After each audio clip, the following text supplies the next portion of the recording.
నమస్తే వర్మ. సార్ నిన్నటి నుంచి కూడా బాగా వైరల్ అవుతున్న అంశం ఒకటి, ఎవరికి అర్థం కాని అంశం కూడా. చంద్రబాబు గారు ఫోన్కి పవన్ కళ్యాణ్ గారు రెస్పాండ్ అవ్వట్లేదట, లేకపోతే చంద్రబాబు నాయుడు గారు ఫోను డిప్యూటీ సీఎం గారికి అసలు కలవట్లేదా.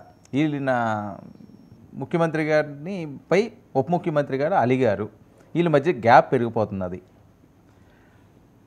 సార్ ఇవన్నీ వినడానికి చాలా బాగుంటాయి. దీని మీద తెలుగుదేశం వెర్షన్, జనసేన వెర్షన్ పూర్తి భిన్నంగా ఉన్నాయి. మీరు చెప్పింది పరిశీలించడం కోసం నేను ఈరోజు జనసేన ప్రజాప్రతినిధి ఒక ఆయనకు ఫోన్ చేశాను. ఓకే. నేను ఫోన్ చేసినప్పుడు ఆయన ఫోన్ తీయలేదు. అంతా నేను వెళ్ళిపోయా, ఏదో పేపర్ చూసుకుని ఆ పనిలో ఉన్నాను. ఓ 10 నిమిషాల తర్వాత ఆయన చేశాడు. చేసినప్పుడు ఏంటిది ఈ దుమారం, ఏంటి, ఎందుకు ఇంతగా ఇది రగిలిపోతుంది, నిజంగా పవన్ కళ్యాణ్కు లోకేష్కి అంత దూరం పెరిగిందా, లేదా చంద్రబాబు ఫోన్ చేస్తే ఎత్తనంత పరిస్థితి అంటే ఆయన సార్ సింపుల్ సార్, ఇప్పుడు ఇందా మీరు ఫోన్ చేశారు నేను ఎత్తలేదు, నేను వస్తూనే ఫోన్ చేశా కదా.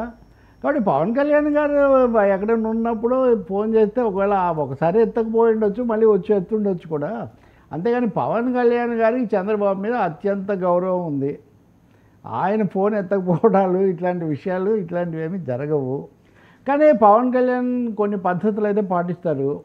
ఆయన రాజకీయ జీవితము, వ్యక్తిగత జీవితము, సినిమా జీవితము, ఈ మూడింటిని చాలా స్పష్టమైన రేఖలతో ఆయన నడిపిస్తారు. ఈవెన్ మాలాంటి వాళ్ళకు కూడా మేము ఏ సెక్షన్లో ఉన్నామో ఆ సెక్షనే మాకు తెలుసు, కానీ రెండో సెక్షన్ ఏంటో మాకు తెలీదు. పవన్ కళ్యాణ్ అంత constructive and planned life style.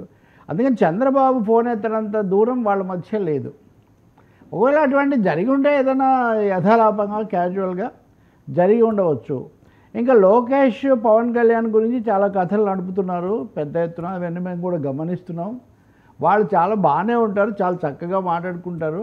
ఆయన ఏదంటే ఆయన తరఫున 15 మంది, ఈయన తరఫున 15 మంది రావడానికి కూడా చాలా సిద్ధంగా ఉన్నారు.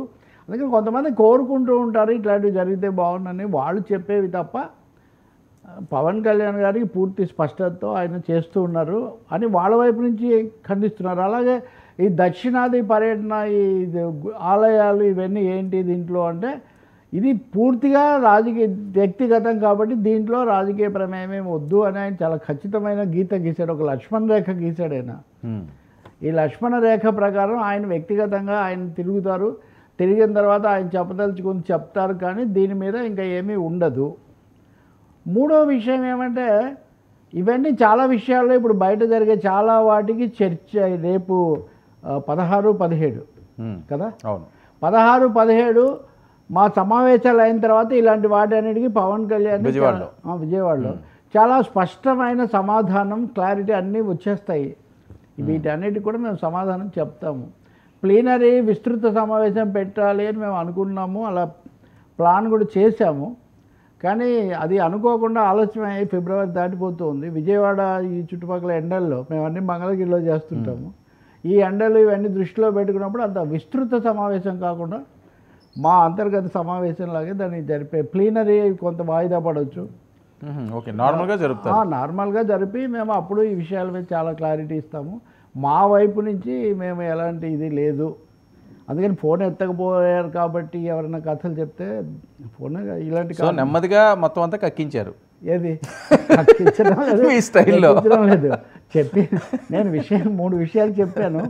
ఇంకోటి, ఇది ఎమ్మెల్సీ ఎలక్షన్స్ కోసం అని బయట ప్రచారం కూడా జరుగుతుంది, అంతే కదా.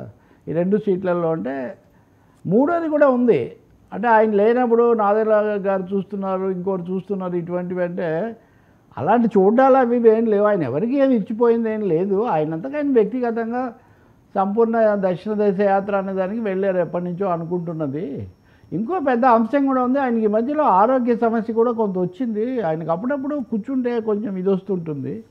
అవి మేము దాని మీద కూడా అనేక కథనాలు వస్తుంటే వాటి మీద స్పష్టత ఇద్దాము అని ఒక ప్రకటన కూడా మేము తయారు చేసాము.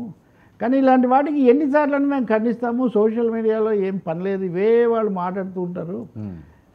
వెళ్తే ఇలాంటి వాళ్ళు ఏదో చెప్తే ఏదో వస్తుంటుంది. కాబట్టి దీని మీద ఇంకా క్లారిటీ ఇవ్వడం కూడా అనవసరం. పవన్ కళ్యాణ్ గారి ఆచరణ, ఆయన పర్యటనే వీటికి సమాధానం. ఆయనకు సమస్య కొంత అప్పుడు సఫర్ అయ్యారు, కొంత బయటపడ్డారు.